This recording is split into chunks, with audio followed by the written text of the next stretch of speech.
stage plays different the things that you say. What comes into your mind that makes you say certain things? How does it come about? It needs some background. It is a fact that we have the most evolved neurological system compared to a worm, insect, bird, animal, anybody. But we also have a psychological process. Whatever your psychological process, your thought and emotion, is only happening because of a certain amount of information that you gathered, isn't it? Oh, you think she's a wonderful person, so certain kind of thought. Oh, you think she's not nice, another kind of thought. Oh, you think this is somebody else. With all this information, whatever you have gathered, whether it's right or wrong, it doesn't matter. The type of information you gathered determines the type of thought and type of emotion that you have, isn't it? This is one thing. If you teach human beings to understand your psychological process is entirely your drama. It's got nothing to do with reality, is it so? Your psychological drama has nothing to do with the reality here. 100 people can be sitting here and everybody in their own psychological space, and they're in 100 different worlds, they're not in this world. So, I have an empty head, nothing. So I'm in this world. So because I'm only in this world, I'm paying attention to everything. I have nothing going in my head. If I sit in one place, once in a way, when I take a break, 4 or 5 days, if I close myself up, I don't have a single thought in my mind. I don't read, I don't watch television, I don't write, I don't do anything, I don't even look out of the window. Not a single thought on my mind. Because psychological process is just a small drama which has gotten magnified simply because you've gotten so identified with it.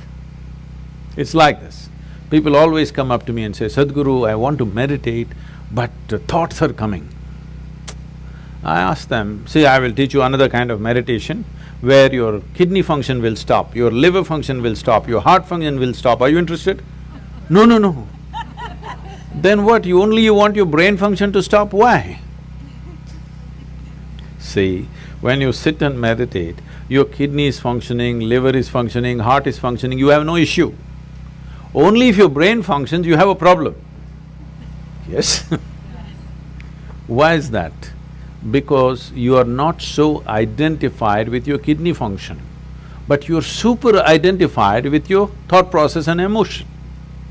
Because you're so identified with it, you think it's you. Because of that, now it has obliterated your experience of life. Tell me in 24 hours' time, how many moments are there beyond thought you looked at something? For most people, there isn't a single moment. Some people have few moments. I have just a few moments of thought. Rest of the time, I'm just like the sky.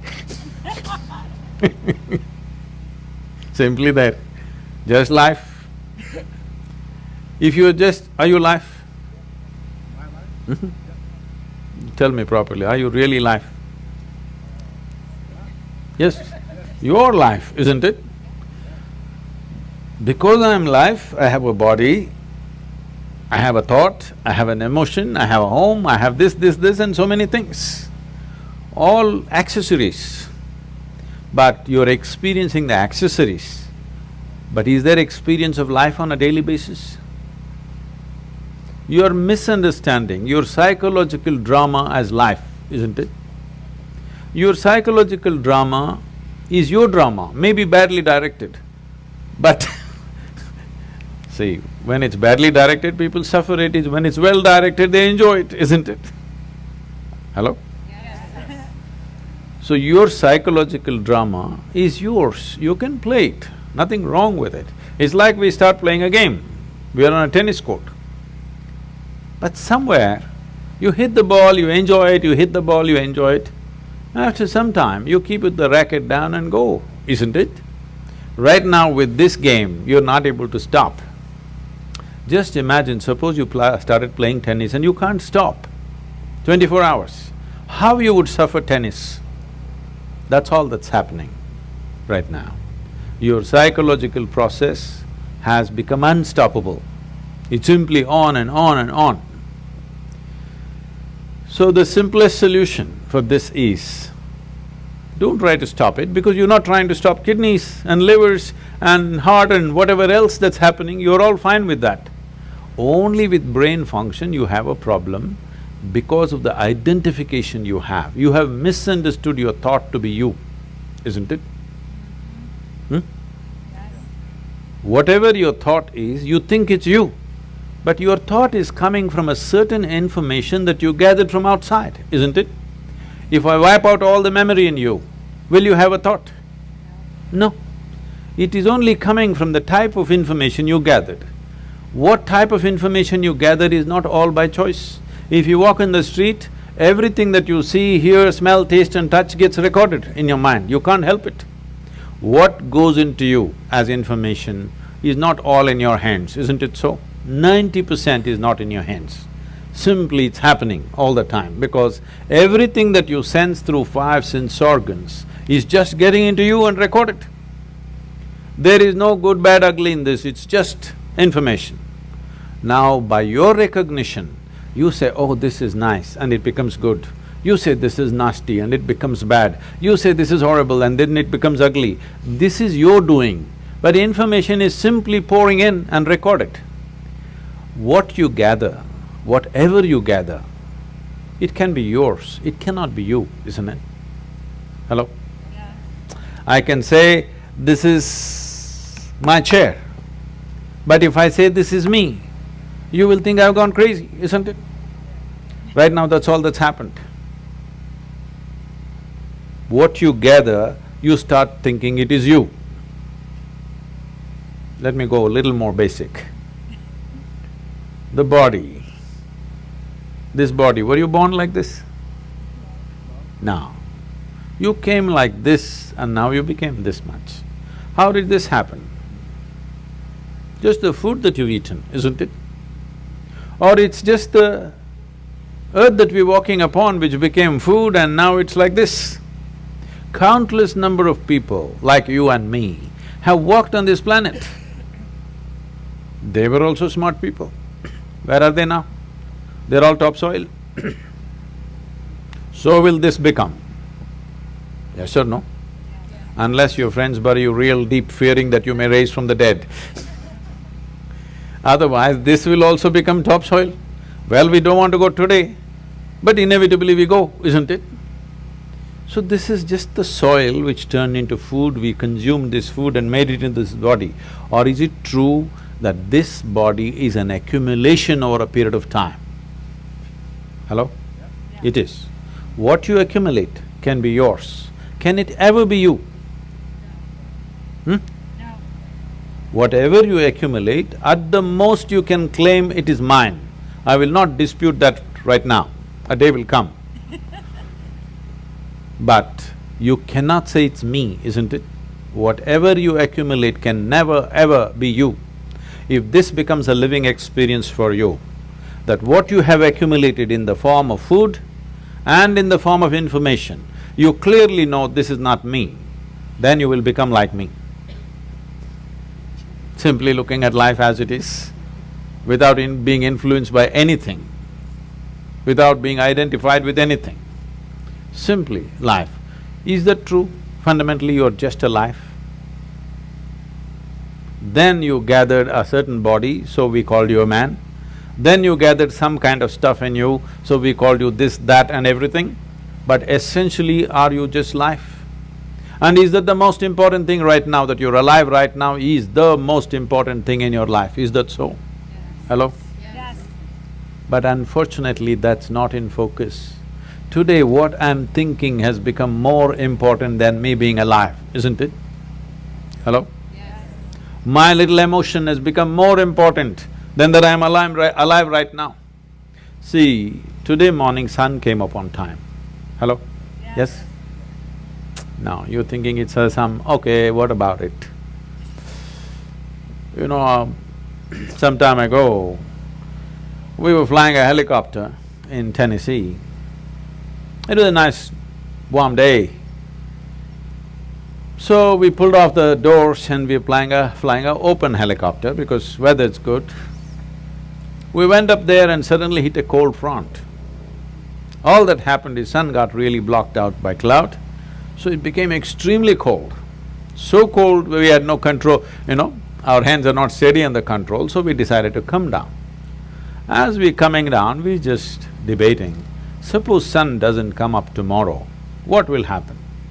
Maybe in 3 months this will happen, 6 months that will happen, we just guessing. Then I just came and did a little bit of research. If sun does not come up tomorrow, in 18 hours, everything that you know as life on this planet will be gone. Except a few microbial life deep down in the earth, everything else will be gone in 18 hours' time. Just now I gave you a fantastic information. Sun came up on time today morning. I want to hear appropriate noises at least. It's fantastic, it came up on time. And planet is spinning on time. Yes. You don't think it's good? No accidents in the solar system, one planet did not clash into another, all are sticking to their lanes. In the entire universe, not a single accident, everything is going fantastic in the universe and in the larger cosmos. But one nasty little thought is crawling in your head and it's a bad day. Everything in the cosmos is going great. One nasty little thought, it's a bad day, isn't it? The problem is we have lost perspective as to who we are. In this cosmos, this solar system is a speck. Yes or no? It's like a speck. Tomorrow morning if the entire solar system evaporates, nobody will notice it.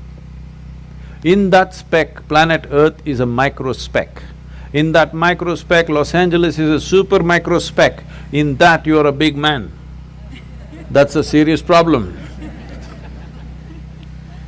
This is your psychological drama, exaggerating things to a point where you think if you have one bad thought, the whole world is ruined.